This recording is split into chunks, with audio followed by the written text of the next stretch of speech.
Everyone, welcome to the show. So, you guys have probably all seen the news by now that Republicans in the Tennessee House, drunk with power, expelled 2 Black Democratic members. There were 3 Democrats at risk of being expelled, but one was white. So, I figured that she was safe. And sure enough, they booted the 2 young Black men and they kept the white woman. And their crime, the reason for their expulsion, and for disenfranchising their thousands of voters was that they stood up for children and parents who are terrified and who are sick and tired of the government doing nothing to stop violence in this country, to stop gun violence in this country. Worse yet, they're actively working in this state and other red states like this to get more guns in the hands of people that should never have a weapon. And then they block legislation that might prevent someone with mental illness from obtaining a weapon.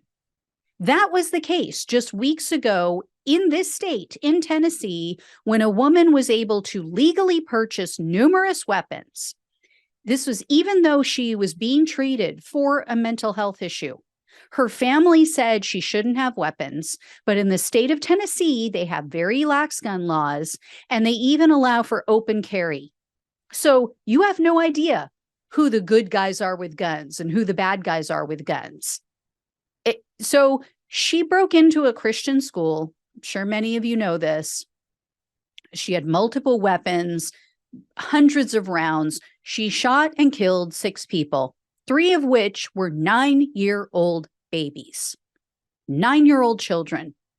So the public was rightfully outraged, and yet these 3 Democratic lawmakers were silenced.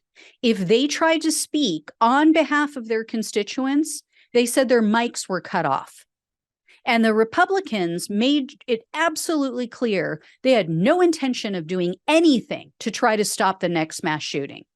So, along with their constituents, these 3 Democrats took to the floor of the State House. They had bullhorns and they chanted they wanted change. That's it. There were no officers beaten with flagpoles, table legs, bats. Police officers weren't tasered until they had heart attacks. Officers weren't sprayed with bear spray or kicked and choked and crushed. There were no broken doors, no broken windows. Feces wasn't smeared on the walls. There was no urine in the hallways. Gallows weren't erected outside. No one chanted to hang the Speaker of the House or any other elected official. But these racist, radical Republicans tried to equate the actions of these 3 Democrats with the January 6th insurrectionists and terrorists, which tells us that their heads are so far up Tucker Carlson's ass that they could literally tickle his tonsils. So they voted to expel the 2 Black representatives, Justin Jones and Justin Pearson. However, Jones and Pearson are being reinstated. Actually, one of them was already reinstated today because the governing body in that state appoints who their replacements will be. So one of them's already been reinstated. The other one will likely be reinstated on Wednesday.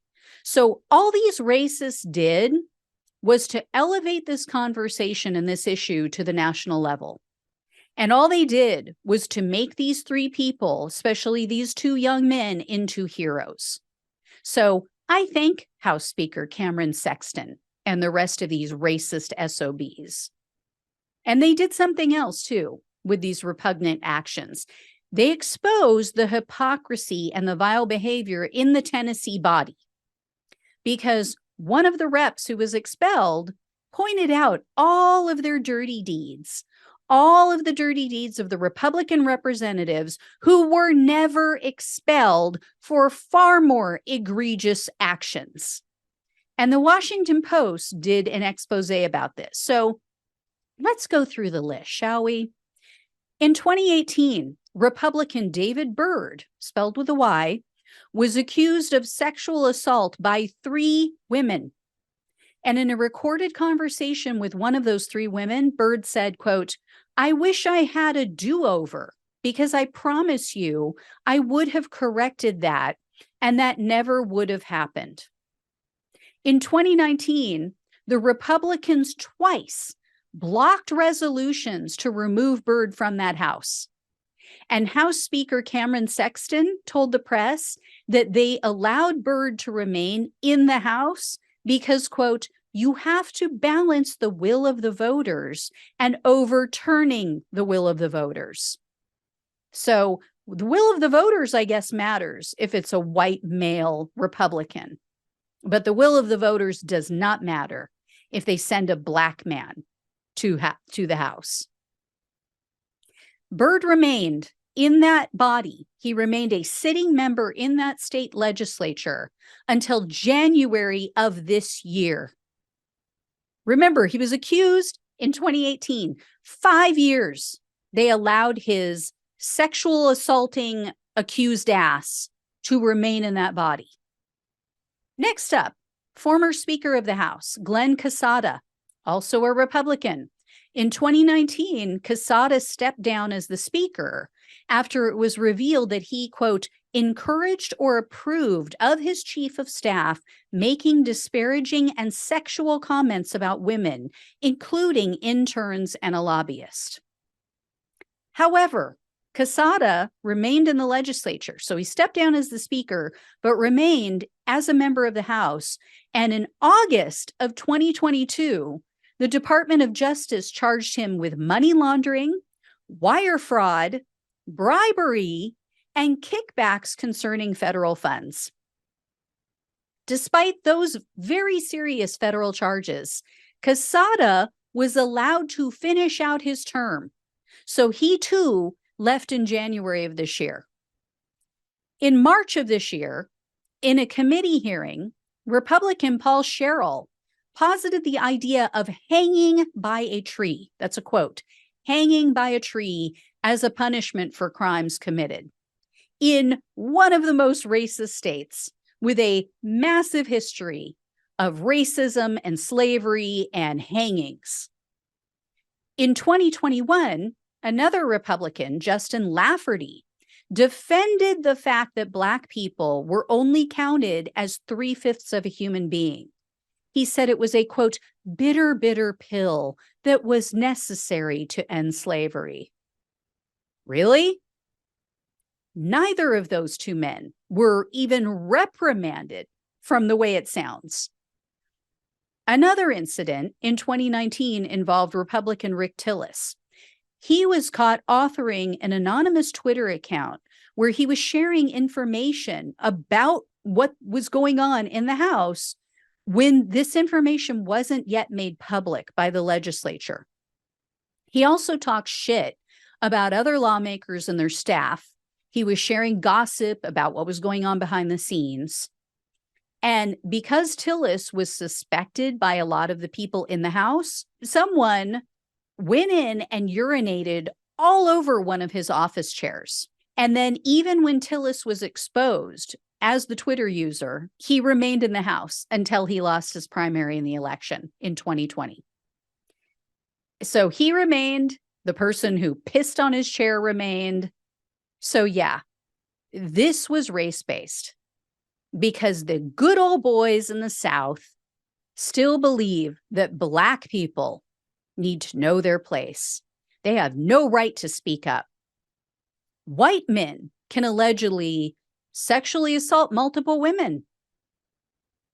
Do whatever the hell they want. That's okay with them.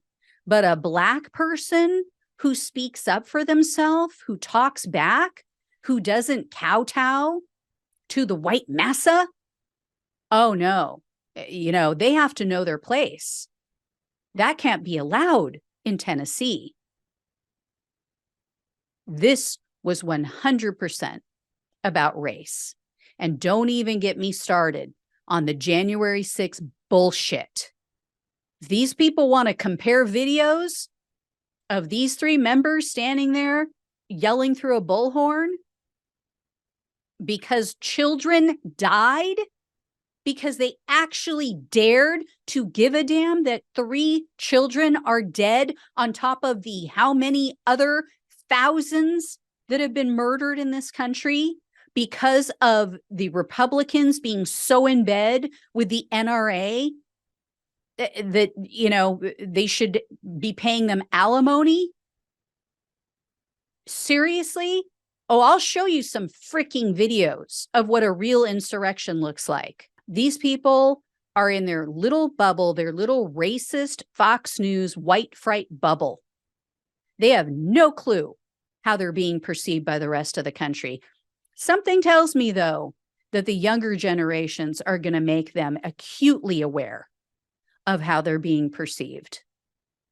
All right, guys, thank you so much for watching and listening. Please like, share, and subscribe. Please donate if you can. Love you all. Take care, and I'll talk with you soon.